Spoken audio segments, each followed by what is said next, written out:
तो जो test cricket के इतिहास में आज तक नहीं हुआ था, मुंबई के वानखेड़े स्टेडियम में वो हुआ। पहली बार इंडियन क्रिकेट के इतिहास में 2 मैचों से ज़्यादा की टेस्ट सीरीज में इंडिया क्लीन स्वीप हुआ एंड न्यूजीलैंड ने ये कारनामा करके दिखाया। एंड होपफुली अब हमारे कप्तान के लिए ये क्लीन स्वीप तो एटलीस्ट अलाउड नहीं होगा। एंड ना सिर्फ हमारे कप्तान बल्कि हमारी टीम के सारे बैटर्स इंक्लूडिंग विराट कोहली, जिनकी फॉर्म बिल्कुल भी अच्छी नहीं चल रही है एंड बॉर्डर गावस्कर ट्रॉफी से पहले इस तरह की प्रेशर सिचुएशन में हमारी बैटिंग का कोलैप्स होना, it's not a good sign. तो कैसे नामुमकिन को मुमकिन किया न्यूजीलैंड ने, कैसे इंडिया को इंडिया में आके क्लीन स्वीप करके दिखा दिया, आज की वीडियो में करेंगे इसी पे बात। आज की वीडियो में करेंगे ऐसे 5 रीजंस की बात जिसकी वजह से इंडिया अपने ही घर में क्लीन स्वीप हो गया। सबसे पहले मैं यही कहना चाहूंगा कि न्यूजीलैंड की जो ऐतिहासिक जीत है इंडिया में 3-0 से जो उन्होंने इंडिया को हराया है, इसको लेके जितना इंडियन टीम को क्रिटिसाइज करना चाहिए उतना ही ज्यादा हमें न्यूजीलैंड टीम को भी अपलॉड करना चाहिए। एंड मैं ऐसा क्यों बोल रहा हूँ, इस बात का पता आपको वीडियो में आगे चल के पता चलेगा। So reason number 1, wrong decisions at the crucial time. चाहे बेंगलुरु में ओवरकास्ट कंडीशंस में टॉस जीत के बैटिंग करना हो, चाहे पुणे और मुंबई दोनों ही जगह टर्निंग ट्रैक्स देना हो, ये दोनों ही ऐसे डिसीजन थे जो कि क्रूशियल स्टेजेस पे लिए गए एंड ये सारे डिसीजंस इंडिया को भारी पड़े। बेंगलुरु में एक तरफ इस बात की सारी संभावनाएं थी कि 5 दिन बारिश हो सकती है एंड सिर्फ एक दिन को छोड़ दिया जाए तो ऑलमोस्ट हर दिन बारिश हुई है। एंड पहला दिन तो बारिश के कारण बिल्कुल धुल गया था। उसके बावजूद इंडिया ने उस मैच में 3 स्पिनर्स खिलाए एंड सिर्फ 2 पेसर्स ही खिलाए। उसकी वजह से क्या हुआ, सिराज और बुमराह का ओपनिंग स्पेल जब न्यूजीलैंड के बैटर्स ने खेल लिया था तो उसके बाद न्यूजीलैंड के बैटर्स के लिए बैटिंग करना आसान हो गया था। स्पिनर्स को उतनी मदद वहां पे नहीं मिल रही थी। एंड रीजन नंबर 1 से रिलेटेड ही है हमारा रीजन नंबर 2, जो कि है wrong team selection.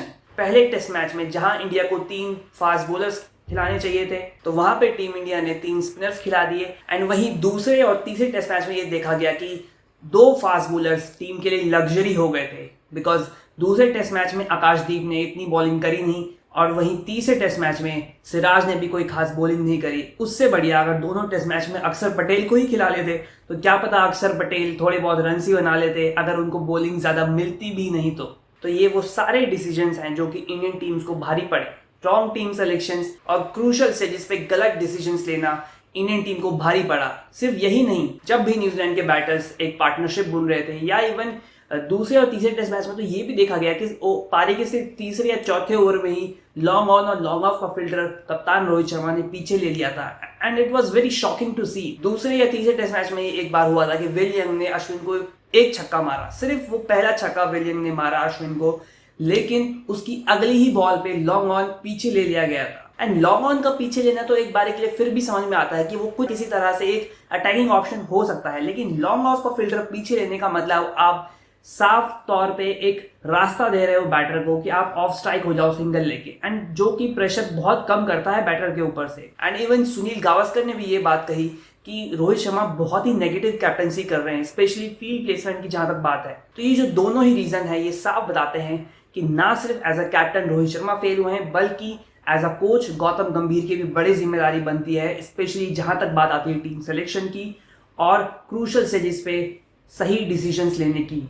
Reason number 3, batting collapses. चाहे बेंगलुरु टेस्ट मैच की पहली इनिंग्स में 46 पे ऑल आउट होना हो, वहीं उसी टेस्ट मैच की दूसरी इनिंग में सरफराज और ऋषभ पंत की पार्टनरशिप टूटने के बाद एकदम से सारे विकेट्स गिर जाना हो। बैटिंग कोलैप्स का ये जो पैटर्न है ये इंडिया ने हर टेस्ट मैच में देखा है। पुणे हो, मुंबई हो, हर जगह यही हो रहा था कि जनरली क्या हो रहा था कि जायसवाल और गिल एक पार्टनरशिप कर रहे थे एंड उसके बाद जैसे ही इंडिया का दूसरा विकेट गिर रहा था इंडिया का एक बैटिंग कोलैप्स हो रहा था। एंड तीसरे टेस्ट मैच में पहली पारी में गिल ने बहुत अच्छी बैटिंग करी, ऋषभ पंत ने दोनों पारी में अच्छी बैटिंग करी, वहीं जायसवाल ने पुणे की सेकंड इनिंग में बहुत अच्छी बैटिंग करी, लेकिन जिस तरह से इंडिया के बैटिंग कोलैप्सेस हो रहे थे, 40-50 रन के अंदर 6-7 विकेट गिर जाना हो या फिर एक अच्छी पार्टनरशिप टूटने के बाद अचानक से बहुत सारे विकेट गिरना हो, ये जो बैटिंग कोलैप्सेस इस सीरीज में इंडिया के हुए हैं, इसी वजह से इंडिया कोई भी टेस्ट मैच डोमिनेट नहीं कर पाई है। सिर्फ 1 या 2 ऐसे सेशन होंगे जो कि इंडिया ने डोमिनेट किया है। And now reason number 4,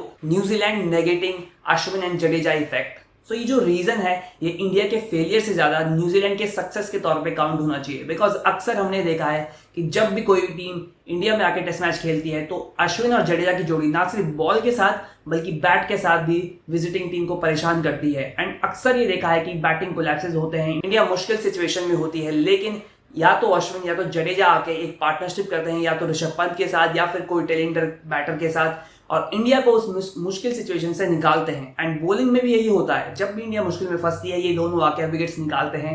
Jadeja ने तीसरे टेस्ट मैच में भले ही 10 विकेटें ली हैं, लेकिन एज एन ऑलराउंडर ये सीरीज उनके लिए बिल्कुल भी अच्छी नहीं गई है। थर्ड टेस्ट मैच में उनको विकेट्स मिली, लेकिन फर्स्ट और सेकंड टेस्ट मैच उनके एक तरह से शांत ही गए हैं। एंड अश्विन को तो जिस तरह से पहले मैच में कॉनवे और रचिन रविंद्र ने अटैक किया, उसके बाद हालत ये थी कि अश्विन को दूसरी पारी में बॉल देने की हिम्मत नहीं हो पा रही थी रोहित शर्मा की। और सबसे अच्छी बात न्यूजीलैंड की यही रही कि उन्होंने अश्विन और जडेजा को बॉल के साथ तो नेगेट किया ही, लेकिन बैट के साथ भी अश्विन और जडेजा को बिल्कुल नहीं चलने दिया। And now comes reason number 5, New Zealand's brilliance. चाहे बॉल हो या फिर बैट, दोनों ही फ्रंट पे न्यूजीलैंड का हर एक खिलाड़ी एक हीरो के तौर पे उभरा है इस टेस्ट सीरीज में। अभी भी लोग न्यूजीलैंड को क्रेडिट देने को तैयार नहीं है कि उन्होंने एक आउटस्टैंडिंग क्रिकेट यहाँ पे खेली है एंड एक हिस्टोरिक टेस्ट सीरीज वो जीते हैं। चाहे फर्स्ट टेस्ट मैच में इंडिया को फास्ट बॉलर्स के दम पे हराना हो, उसके बाद पुणे में मिचेल सैंटनर की ब्रिलियंट बॉलिंग, उसके बाद एजाज पटेल की मुंबई में आके बेहतरीन बॉलिंग, ग्लेन फिलिप्स का बेहतरीन ऑलराउंड प्रदर्शन हो,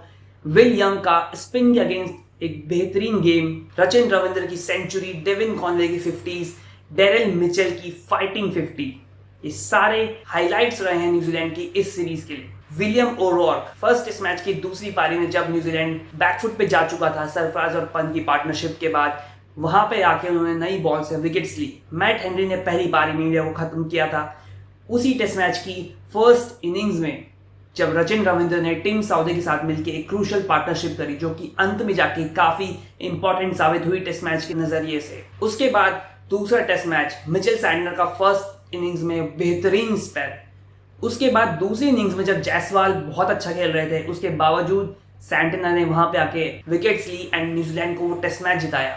उसके बाद Ajaz Patel and Glenn Phillips ने जिस तरह से मुंबई में बॉलिंग करी, एजाज पटेल अपनी लेंथ के साथ कंसिस्टेंट नहीं रहे हैं इस सीरीज में, लेकिन इसके बावजूद ही मेड श्योर कि उन्होंने मुंबई में बहुत अच्छी बॉलिंग करी जब सैंटनर टीम में नहीं थे, एंड एक लीड स्पिनर के तौर पे उन्होंने टीम को लीड किया एंड टेस्ट मैच वो जिताया है न्यूजीलैंड को उन्होंने।